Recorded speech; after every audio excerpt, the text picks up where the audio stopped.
Dr. Gail Gross, and then, of course, Tammy, Deanna, and Mary are here with us.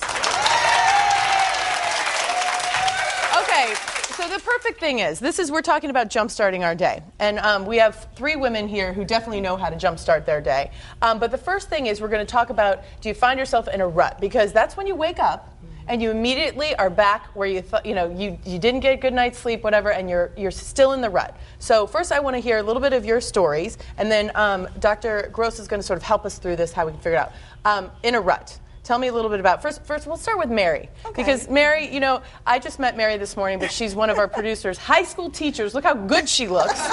She certainly isn't in a rut. What does your morning start out with? Well, I start in the morning by having a positive thought and a purpose for being alive, because it's an option that we have.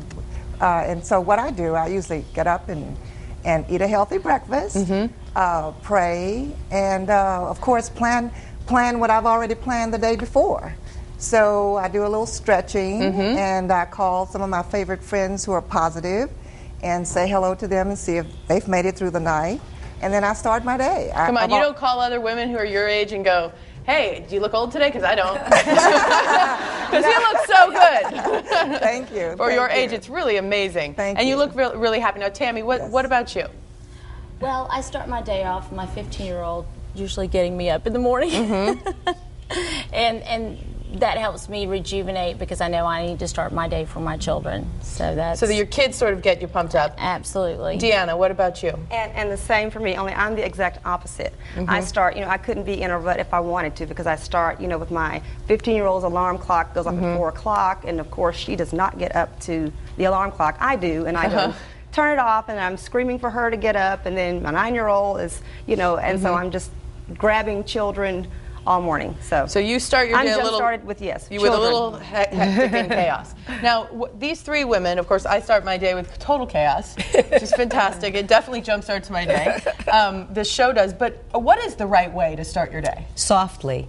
The right way is softly, because our biology requires soft. We're sleeping all night. Now we're coming out of sleep. And so that sharp alarm clock is actually a jolt to our system. We lose our dreams, which are really connecting us to our unconscious, so we really want to hold on to our dreams. Music is a very good way to wake up, and softly. And if we can hold our dreams for a minute, think about them, even jot them down, we'll know what our unconscious is trying to tell us, the access to us. Also, then a little prayer. I always say, thank God I woke up, because I'm 62 and a half. So for me, it's thank you, God. She looks great. I woke up today. I know. And then I do 10 minutes of meditation first thing in the morning before I touch the floor, because you really need that gift for yourself, to start yourself on the right path. How you begin is how you go forward. And the language we use, our inner speak, we're all the relationships we have, all the things we do are based on the way we talk to ourselves. And that's based on our childhood. So the way we even deal with stress is how we deal with ourselves in language. Rene Descartes, many centuries ago, decades ago, said, if you think, you are, and that's really true. And it has to do with the quality of how we are, the quality of our thoughts. So start with a prayer, start with contemplation, that gift to yourself, even if you back up the alarm clock 10 minutes, and then jazz it up a little bit. Sunday for me is Starbucks and deli, and meet the press. So why can't you have a Starbucks the night before, put it in your refrigerator, warm it up, look forward to it in the morning? I mean, that's a cool way to wake up. Oh, yeah, I like that. But some of our audience members would disagree. They'd say, you've had a little too much of that, Miss Casey. But what about, we have 2 single moms here, and, getting up, raising, Tammy said they give her the energy, but then Deanna said they sort of cause a little bit of the chaos in the morning. Would 10 minutes of, do you think that you could really sort of sit there and meditate, or have you time, or, just calming something, could you really do that in the morning, or do you feel like you couldn't wake up early enough? I feel like I couldn't wake up early enough, because there's just so much to be done. And the high school student, her bus comes at like 6:12, and, it's just so early. Everything just starts so early, and I feel like I used to kind of start my mornings with like a long bath and all that, but I was Which just is so the way relaxed. Dr. Gross says. Yes, I Right. was like, oh gosh, and then I couldn't get in gear fast enough, so then I had to, kind of stop that. So I think I wouldn't do the long bath, but I was a single mom and I was a school teacher, and I would back my alarm clock up 10 minutes, and that 10 minutes changed the course of my day. So 10 minutes. The quality. So maybe we should have someone sneak in your room and back it up 10 minutes so you don't even know, because you'll hit the snooze for 10 more minutes. Now let's say, because you said you were a teacher, also Yes, Mary was a teacher. yes. I mentioned she was Kim's teacher in high school, which is so cool. And I'm a third grade teacher. Third grade, that's right. You were a third grade teacher. You have two teenagers. Both of you have teens. Now, you all wake up and you just smiled, so I can clearly tell you love your jobs. But what if you go to work and you do not like your job? Very bad. Very bad, because of course all day long you're using all of your creative energy to restrain what you really feel. So you're holding down all of your real feelings. I hate my job. I want to be somewhere else. Well, that's exhausting. And all of that energy is your creative energy. So the key is to start looking for another job.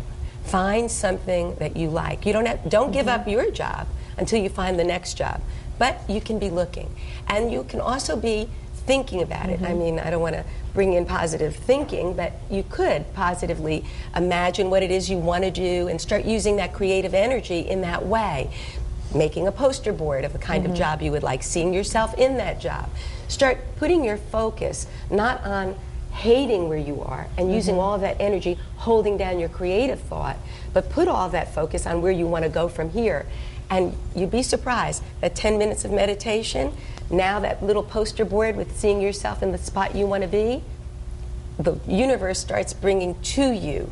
Really, it's your unconscious. Your unconscious starts organizing your environment to bring to you what you're saying, I want. Because you're talking your language to your unconscious. Have you all seen this? Mary, you're definitely... Yes, when people say they hate their job, they really haven't searched for their passion. Usually the passion leads to positive movement. Positive thoughts, therefore positive movement. Now, I move in cycles of 7 years. Every 7 years, I either have to jumpstart the job that I'm currently in, or I'm looking for another opportunity. And these are not another job I see. These are other opportunities to grow. Oftentimes, we stay on a job for 25 years, 30 years, because we feel as though this is all we can do, and then once we've retired, we say, oh, I'm so regretful that I did not take a chance and I had an opportunity 10 years ago. Well, we're going to find out how we can sort of find that passion, harness it when we come back, which is very important, right, ladies and gentlemen? Yes. I know. So stick with us, everybody. Great Day Houston. We'll be right back.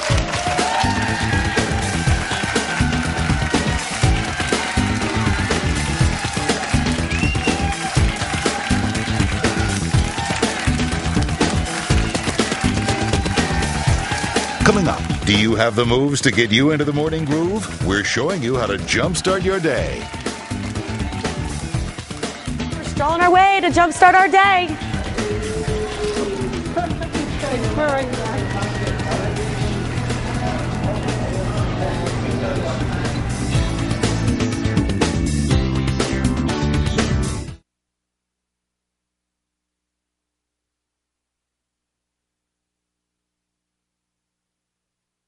Yeah, I can hear you.